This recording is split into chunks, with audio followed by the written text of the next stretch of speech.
সুন্দরবন সংলগ্ন এলাকায় ঘূর্ণিঝড়ের আশঙ্কায় বিশেষ সতর্কতা জারি করা হয়েছে। এ সময় নদীতে মাছ ধরা ও জঙ্গলে অবস্থান না করতে সকলকে অনুরোধ জানানো হয়েছে। রাত গভীর হওয়ার সাথে সাথে আবহাওয়া পরিস্থিতির দ্রুত অবনতি হতে পারে, তাই উপকূলে অবস্থানরত জনসাধারণকে দ্রুত নিরাপদ আশ্রয়ে সরে যেতে নির্দেশনা দিয়েছে আবহাওয়া অধিদপ্তর।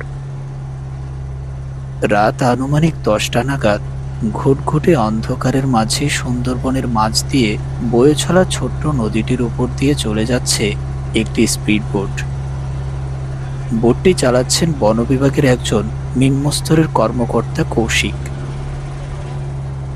স্পিড বোটের ভেতরে গম্ভীর মুখ নিয়ে বসে আছেন পুলিশ অফিসার সুভাষিস ও বন বিভাগের বড় অফিসার মোহনবাবু।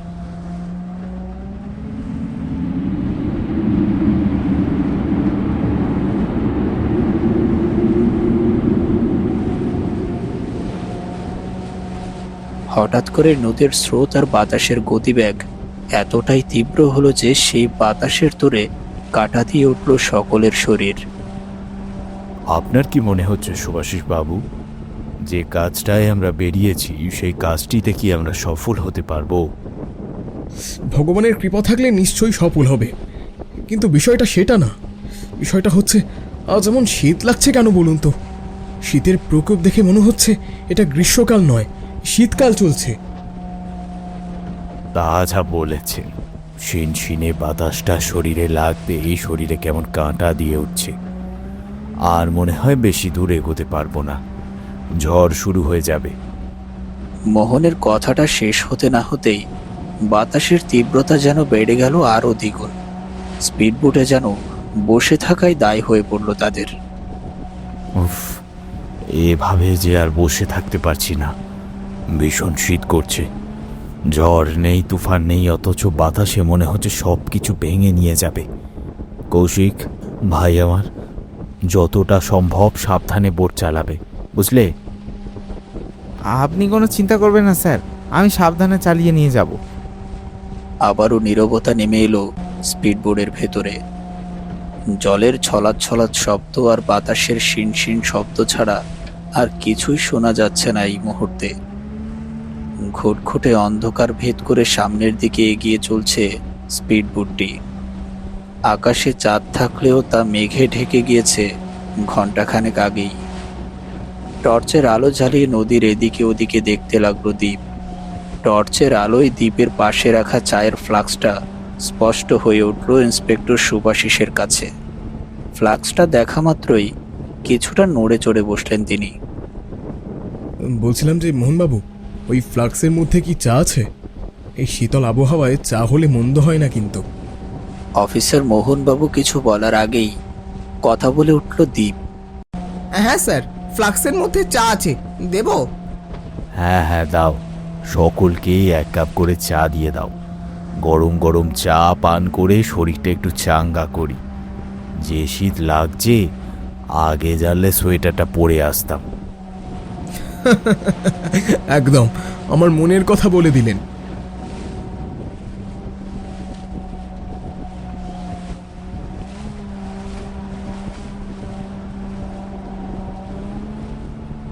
চা পান করার পর যেন কিছুটা শীত কাটাতে পারল তারা সকলেই। স্পিডবোটটি ধীরে ধীরে জলের ঢেউ কেটে এগিয়ে যাচ্ছে সামনের দিকে। নদীর বাঁক ঘুরতেই দূরে একটা টিমটিমে আলো দেখতে পেল কৌশিক। স্পিডবোটটা যতই সামনের দিকে এগিয়ে যাচ্ছে, ততই যেন টিমটিমে আলোটা ক্ষীণ হয়ে আসছে তাদের সামনে। সেই সাথে নৌকার হালকা অভয়ব আর চারপাশে কুয়াশা মিলে এক অদ্ভুত রহস্যময় পরিবেশের সৃষ্টি করেছে সেখানে, যা দেখে কিছুটা ভয় পেয়ে গেল কৌশিক। স্যার, ওই দেখেন, সামনে কিছু একটা দেখা যাচ্ছে, মনে হচ্ছে কোনো জেলে মাছ ধরছে। কি আশ্চর্য, এই জেলেদের দেখছি কোনোভাবেই বোঝানো যাচ্ছে না। গতকালও আমি গ্রামের মধ্যে গিয়ে ভালোভাবে বুঝিয়ে এলাম, আজ আবারও এসেছে। আপনি এতটা উত্তেজিত হবেন না সুভাষিস বাবু, আগে সামনে গিয়ে চড়ুন, দেখি ঘটনাটা কি। বেশ কয়েকদিন ধরেই সুন্দরবনের নদী এবং তার আশেপাশের কয়েকটি গ্রামে এক আতঙ্ক ছড়িয়ে পড়েছে। হঠাৎ করেই গ্রামের কিছু জেলে উধাও হয়ে গিয়েছে। কেন বা কিভাবে তারা উধাও হয়েছে এখন পর্যন্ত সেটা জানা সম্ভব হয়নি। বন বিভাগের কর্মকর্তা এবং পুলিশ অফিসার সেই জন্যই এত রাতে নদীতে এসেছে, অথচ এই জেলেদের যেন এই বিষয়ে কোনো ভ্রুক্ষেপই নেই। স্পিডবোটটি কাছাকাছি আসতেই কিছুটা ভয় পেয়ে গেল নৌকায় দাঁড়িয়ে থাকা নগেন। কি ব্যাপার? তোমাদের বারবার নিষেধ করা সত্ত্বেও এত রাতে এই নদীতে তুমি কি করছো? মানে বাবু, অপরাধ নেবেন না। আমি শখ করে এখানে আসিনি, ভীষণ বাধ্য হয়েই এসেছি। গতকালও এই নদীতে একজন জেলে নিখোঁজ হয়েছে, তারপরও তোমার কি এমন প্রয়োজন পড়লো যে তোমাকে নদীতে আসতে হলো? তুমি জানো তোমার এই অপরাধের জন্য তোমাকে আমি লকআপে পুরতে পারি। ইন্সপেক্টর সুভাশিসের ধমক শুনে ভয়ে হাউমাউ করে কেঁদে উঠল নগেন। বাবু, আমার বউটা ভীষণ অসুস্থ, একদম বিছানায় পড়া। প্রতিদিন তার জন্য ওষুধ কিনতে আমার অনেক টাকা লাগে। আমার সংসারে রোজগার করার মতো আমি ছাড়া আর কেউ নেই, তাই বাধ্য হই আমি এখানে এসেছি। নগেনের কথাগুলো শুনে ভীষণ মন খারাপ হয়ে গেল সুভাশিস সহ বাকি সকলেরই। আচ্ছা আচ্ছা, ঠিক আছে, বুঝেছি। আর কান্নাকাটি করতে হবে না। আজকের মতো তোমাকে আমি ক্ষমা করে দিলাম। তবে তুমি এই মুহূর্তে বাড়িতে চলে যাবে। কিন্তু বাবু, আমি যে এখনো পর্যন্ত একটা মাছও ধরতে পারিনি। খালি হাতে বাড়ি ফিরে গেলে কালকে আমার বউয়ের জন্য ওষুধ কিনবো কি দিয়ে? তুমি এত কথা বলছো কেন বলো তো? স্যার তোমাকে যা বলছে তুমি তাই করো। এই শোনো, কালকে তুমি একবার থানায় এসো, আমি তোমার স্ত্রীর জন্য একটা চিকিৎসার ব্যবস্থা করে দেব। আগে বাবু, ভগবান আপনার মঙ্গল করবেন। সুভাশিসের কথা শুনে আর কথা না বাড়িয়ে নৌকা নিয়ে বাড়ির দিকে চলে গেল নগেন। কৌশিক আবারও স্পিডবোটটা চালিয়ে অন্ধকার ঠেলে চলে যেতে লাগলো সামনের দিকে। চারদিকে আবারও নেমে এলো শুনশান নীরবতা। থেকে থেকে সুন্দরবনের জঙ্গলের ভেতর থেকে ভেসে আসছে পশু পাখির ডাক। টর্চের আলো জ্বালিয়ে জঙ্গলের ভেতরে সেই পশুগুলোকে খুঁজতে লাগলো দ্বীপ। এমন সময় হঠাৎ তার চোখে পড়ল অদ্ভুত একটা দৃশ্য। কালো ছায়া মতো কিছু একটা খুব দ্রুত গতিতে এক পাশ থেকে ছুটে গেল অন্য পাশে, যা দেখা মাত্রই থরথর করে কেঁপে উঠল দ্বীপের হাত পা। স্যার, ওইদিকে দেখুন, এই মাত্র ওইদিকে কালো কিছু একটা দেখলাম আমি। কালো ছায়া দেখেছো মানে? গ্রামের লোকজন যে বলা বলি করছে জেলেদের উধাও হওয়ার পেছনে কোনো ভূতের হাত আছে। তাহলে কি ওই কালো ছায়াটাই সেই ভূত? রাম রাম রাম রাম রাম রাম রাম রাম। এ কি বলছো তুমি কৌশিক? স্যার, কৌশিক যা বললো তা কি সত্যি? এসব আজগুবি কথাবার্তা তোমরা বলছো কি করে সেটাই তো আমি বুঝতে পারছি না। এসব কথা বাদ দিয়ে সামনের দিকে যাও। কিন্তু স্যার, ওই কালো ছায়াটা তাহলে কিসের? আর কিসের হবে? কোনো পশু বা হাইনার হবে। ওদিকে মনোযোগ না দিয়ে সামনের দিকে তাকাও। আর কিছু সময় পরেই তো আমরা অফিসে ফিরে যাব। আর কোনো কথা না বলে সামনের দিকে আলো ফেলে চুপ করে বসে রইল দ্বীপ। ইতিমধ্যে বাতাসের গতিবেগ কমে এসেছে, হালকা উষ্ণতা ছড়িয়ে পড়েছে চারদিকে। রাত আনুমানিক 11:30। নদীর ঘাটের কাছাকাছি আসতেই আরও একবার ধাক্কা খেল দ্বীপ, কারণ টর্চের আলোয় সে স্পষ্ট দেখতে পাচ্ছে তাদের ঠিক সামনে ঠায় দাঁড়িয়ে আছে একটি ফাঁকা নৌকা। এমন খরস্রোতা জলের উপর নৌকাটা একা একা কিভাবে দাঁড়িয়ে আছে সেটাই যেন মাথায় আসছে না তার। এবার দ্বীপ কিছু বলার আগেই সেই ফাঁকা নৌকাটায় চোখ পড়ল ইন্সপেক্টর সুভাশিসেরও। মোহনবাবু, এটা কিভাবে সম্ভব বলুন তো? কেন, কি হয়েছে? ওই দেখুন, সামনে একটা নৌকা দাঁড়িয়ে আছে, আর অদ্ভুতভাবে নৌকাটার ভেতরে কেউ নেই। ইন্সপেক্টর সুভাশিসের কথা শুনেই কেমন ধরাস করে উঠল অফিসার মোহনবাবুর বুকের ভেতরটা। কি বলছেন কি আপনি? এমন খরস্রোতা নদীতে নৌকা কিভাবে থাকবে? আমিও তো সেটাই ভাবছি। আজকের সব কিছুই কেমন মাথার উপর দিয়ে যাচ্ছে আমার। স্যার, আমার মনে হচ্ছে কি আমরা বোধহয় খুব বড় বিপদে পড়তে যাচ্ছি। আরে চুপ কর তো, এসব বাড়তি কথা না বলে বোটটাকে ওই নৌকার কাছে নিয়ে যাও। ব্যাপারটা কি হচ্ছে সেটা তো দেখতে হবে।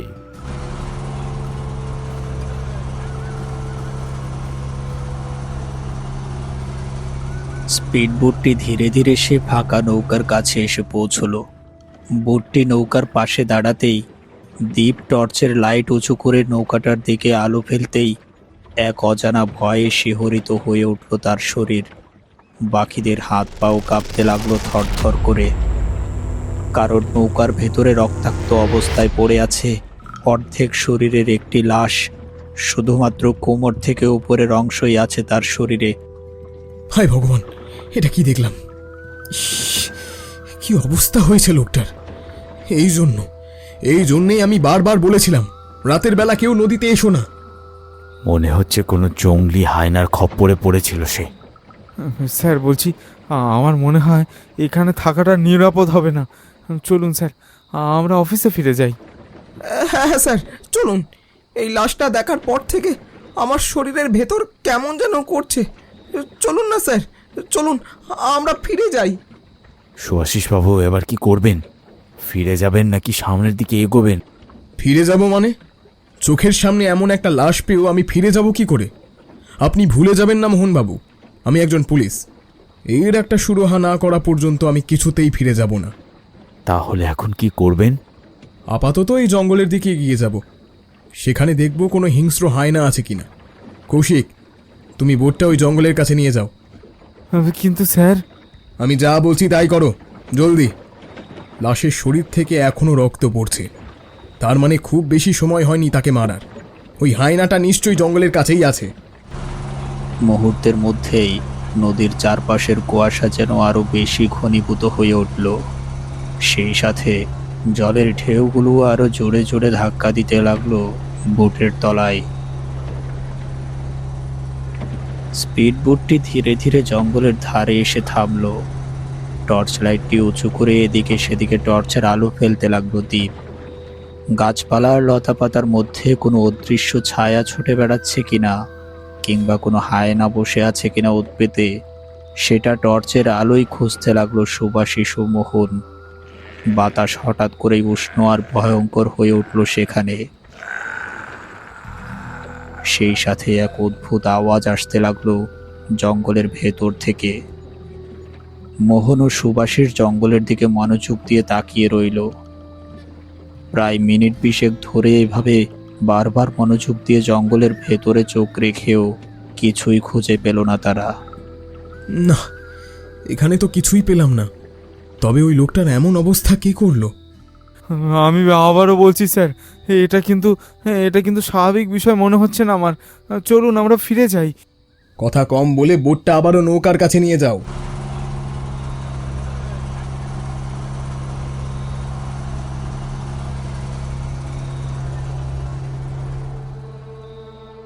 কিরে, ওদিকে গিয়ে কাউকে পেলি না?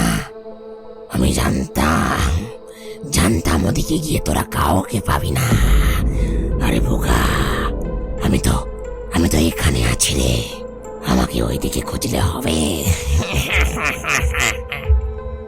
আকস্মিক কথাটা কানে বাজতেই চমকে উঠল বুটে থাকা সকলেই।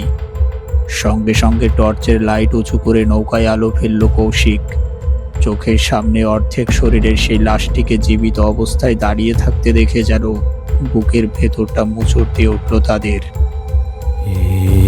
কি একটু আগেই নেই অর্ধ শরীরের মানুষটি রক্তাক্ত অবস্থায় নৌকার ভেতরে পড়েছিল। তাহলে সে এভাবে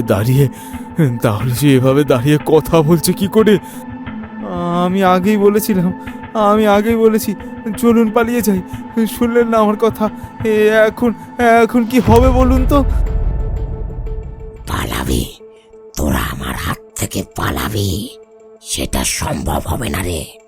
তোরা আমার কাজে বাধা দিয়েছিস, আজ তোদেরও আমি এই ছেলেটার মতো চিবিয়ে চিবিয়ে খাবো। মানে জেলেটাকে খেয়েছো মানে?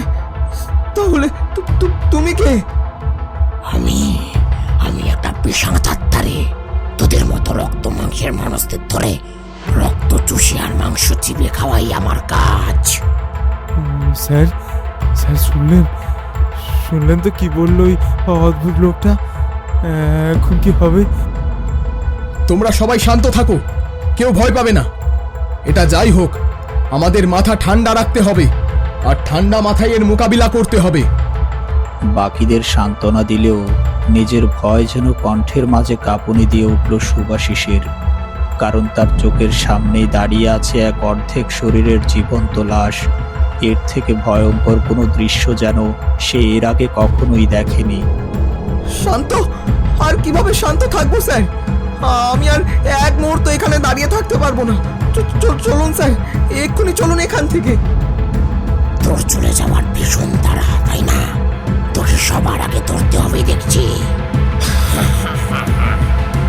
এই বলে সেই পিশাচটা ধীরে ধীরে নৌকার ধারে এগিয়ে এলো। তার চোখ দুটো জ্বলছে আগুনের মতো। এরপর সে তার রক্তাক্ত হাত দুটো বাড়িয়ে দিয়ে এক ঝটকায় দ্বীপের গলা চেপে ধরলো। কয়েক সেকেন্ড শূন্যে ভাসিয়ে দ্বীপকে ছুঁড়ে ফেললো তার নিজের নৌকায়। যা দেখা মাত্রই চিৎকার করে উঠল কৌশিক। না দীপদা! ঈশ্বর, এ কি করলে তুমি? শুভাশিস বাবু, স্যার এই শয়তানটাকে কিছুতেই ছাড়বেন না। গুলি করুন ওকে। কৌশিকের বুক ফাটা চিৎকারে যেন মুহূর্তের জন্য কেঁপে উঠল পুরো নদী ও আশেপাশের জঙ্গল। কিন্তু সেই চিৎকারের মাঝেই ধীরে ধীরে ঘুরে দাঁড়ালো সেই পিশাচটা। তার লাল জ্বলন্ত চোখ এবার গিয়ে থামলো কৌশিকের উপর। নদীর পানি অস্বাভাবিকভাবে দুলতে লাগলো, যেন পানির নিচ থেকে কেউ বুটটাকে ঠেলে দিচ্ছে। পর মুহূর্তেই এক লাফে স্পিডবোর্ডের উপর উঠে এলো সেই পিশাচ।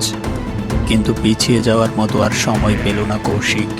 এক ঝটকায় তার গলা চেপে ধরল সেই পিশাচটি।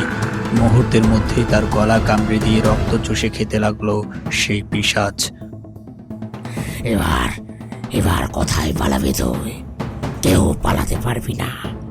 একটা একটা ধরে সবগুলোর রক্ত খাবো আমি। শুভাশিস বাবু, আর বুঝি শেষ রক্ষা হলো না? এবার বুঝি আমাদের মরতে হবে। আর দেরি করবেন না, এই মুহূর্তেই নদীতে লাফিয়ে পড়ুন মোহন বাবু।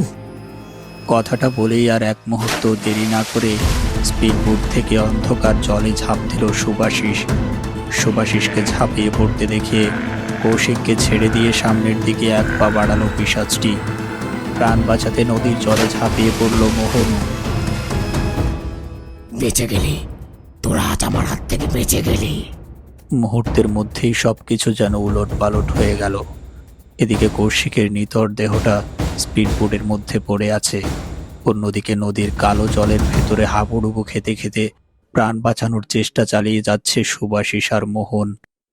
চারপাশ অন্ধকার, কোথাও কোনো আলো নেই। শুধুমাত্র জলের ছলাৎ ছলাৎ শব্দ আর বুক ফাটা নিঃশ্বাসের শব্দ ছাড়া কিছুই শোনা যাচ্ছে না আশেপাশে।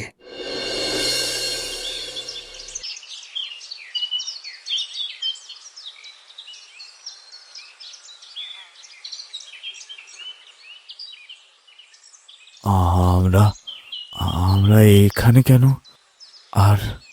আর এখানে এলাম কি করে? আগে বাবু, ভোরবেলা নদীর ঘাটে জাল ফেলতে গিয়ে দেখি আপনারা দুজন নদীর কিনারে অজ্ঞান অবস্থায় পড়ে আছেন। এরপর ধরাধরি করে আপনাদের আমার বাড়ি নিয়ে আসি। কিন্তু বাবু, আপনাদের কি হয়েছিল? এরপর এক এক করে সমস্ত ঘটনা কেষ্টকে খুলে বলল মোহন। আর তখনও অজ্ঞান অবস্থায় শুয়ে আছে শুভাশিস।